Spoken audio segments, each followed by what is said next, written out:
Hi hello மக்களே, welcome to VGS atrocity vlogs. Chicken biryani எப்படி பண்ணுறதாங்க பார்க்க போகிறோம். குக்கரில் தான் பண்ண போகிறேன்.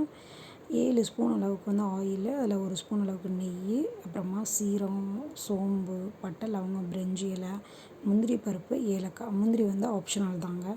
சேர்த்துக்கிட்டு அதுக்கப்புறமா கொத்தமல்லி, புதினா, பச்சை மிளகாய் இதெல்லாம் வந்து ஒரு கை வந்து கருவேப்பிலை, புதினா இதெல்லாம் வந்து ஒரு கைங்க கழுவிட்டு ஆட் பண்ணிக்கிறோம். இது நல்லா ஃப்ரை ஆன பிறகும் ஒரு 4 வெங்காயங்க நல்லா ஸ்லைசஸாக கட் பண்ணி வச்சுருக்கேன், அதையும் ஆட் பண்ணிக்கிறோம்.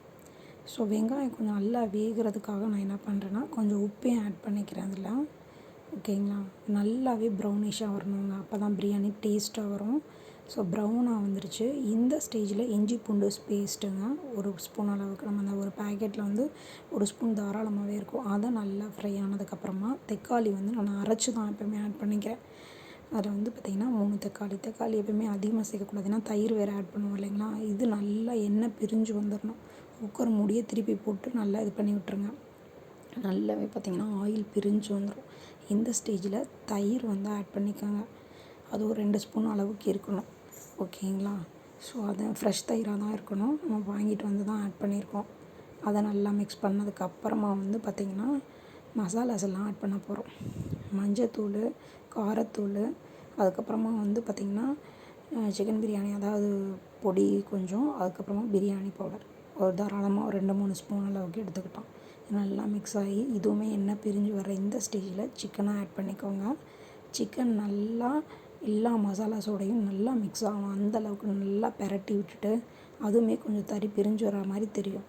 அந்த ஸ்டேஜில் உப்பெல்லாம் ஆட் பண்ணிவிட்டு நல்லா கிண்டி விட்டுருங்க. கிண்டி விட்டுட்டு கொஞ்சம் நேரம் நல்லா கிளறிடுங்க. நல்லா நம்மளுக்கே தெரியும் ஆயிலெலாம் பிரிஞ்சு வந்து இதாக இருக்க மாதிரி. இப்போ வந்து தேவையான அளவு தண்ணி ஆட் பண்ணிக்கோங்க. காப்பிடி உலக்குன்னு சொல்லுவாங்க இல்லையா, அதில் ஒரு உலக்கு ஃபுல்லாக, அப்புறம் அரை உலக்கு அரிசி நான் எடுத்திருக்கேன். ஸோ 2 உலக்கு, அரை உலக்குக்கு 2 உலக்கு. அப்புறமா வந்து பார்த்திங்கன்னா சிக்கனுக்காக கொஞ்சோன்னு எக்ஸ்ட்ரா வந்து தண்ணியும் சேர்த்துக்கிறோம். இந்த தண்ணியெல்லாம் ஆட் பண்ண பிறகு நீங்கள் வந்து இப்போ உப்பு வந்து சரியாக இருக்கா இல்லையான்றதை செக் பண்ணி பெரட்டி போட்டு தான் நான் போட்டிருக்கேன். நல்லா கொதிச்சு வந்துருச்சுங்க.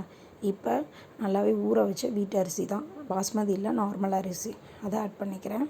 அதை நல்லா ஆட் பண்ணதுக்கப்புறமா நீங்கள் வந்து உப்பு எல்லாமே சரி பார்த்துட்டு குக்கர் மூடி போட்டுருங்க. 2 விசில், 2வது விசில் வரப்போ ஆஃப் பண்ணிடுங்க.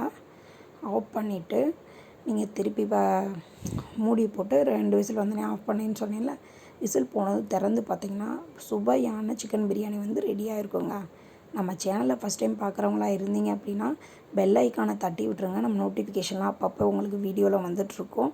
கமெண்டில் சொல்லிட்டு போங்க நம்ம பிரியாணி ஸ்டைல் எப்படி இருக்குன்னு. ஓகேங்களா, உதிரியாக சூப்பராக சிக்கன்லாம் நல்லாவே வந்து பிரியாணி வந்துருந்துச்சுங்க.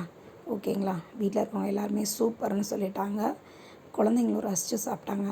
நாங்கள் எல்லோரும் சர்வ் பண்ணி அதுக்கு சிக்கன் 65 தயிர் பச்சடிலாம் வச்சு சாப்பிட ஆரம்பிச்சிட்டோம். நீங்கள் என்ன சாப்பிட்டீங்கன்னு கமெண்டில் சொல்லிட்டு போங்க. தேங்க்யூ ஃபார் வாட்சிங். Thank you for supporting.